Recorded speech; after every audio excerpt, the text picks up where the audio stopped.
Assalamu alaikum la famille, ravi de vous retrouver. J'espère que vous allez bien. Nous, on va bien, alhamdoulilah. Donc aujourd'hui, je vous propose la recette de bouelan sahi. Ça fait partie des pâtisseries comoriennes qui ont disparu de la nature. En fait, on n'en prépare pas souvent, tout comme sa cousine Kachata. Donc pour réaliser la recette, il vous faudra de la noix de coco râpée, du sucre, du gingembre et de la cannelle en poudre. C'est une recette tout simple à faire qui n'est pas très long. Donc on va faire dans une casserole, on va faire un caramel.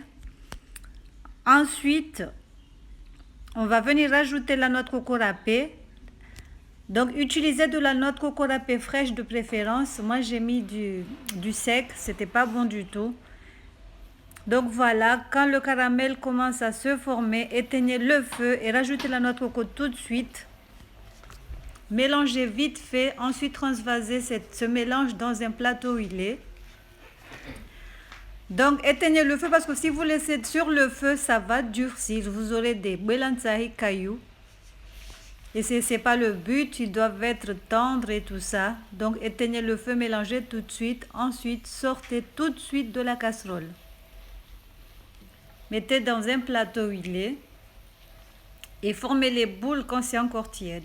Ça, c'est la recette faite avec le caramel. Il y a une autre vidéo où j'ai fait avec du miel. Moi, je préfère ce fait avec du miel parce qu'il reste tendre et moelleux même 2 ans après. Par contre, avec le caramel au sucre, là, le caramel, ça durcit tout de suite après. Donc, mais là, c'est bon. Donc, vous transvasez le mélange dans un plateau huilé. Ensuite, vous formez des boules tout de suite après. Si vous n'avez pas l'habitude, utilisez des gants qui vont avec le contact de la chaleur parce que vous risquez de vous brûler. Donc voilà, on fait des tas comme ça. Ensuite, vous formez des boules vite fait. Comme je vous ai dit, cette étape est très dangereuse. Ça chauffe, vous risquez de vous brûler les mains, surtout si vous n'avez pas l'habitude. Donc voilà, on forme des boules. Les boules restent tendres 2 semaines, 3 semaines, voire même 2 mois. Vous avez le goût, on sent bien le goût du spéculoos. Je ne sais pas si vous aimez les gâteaux spéculoos, mais c'est le même goût en fait. C'est le même goût. Donc voilà, c'est une recette tout simple. Donc je vous ai dit que j'ai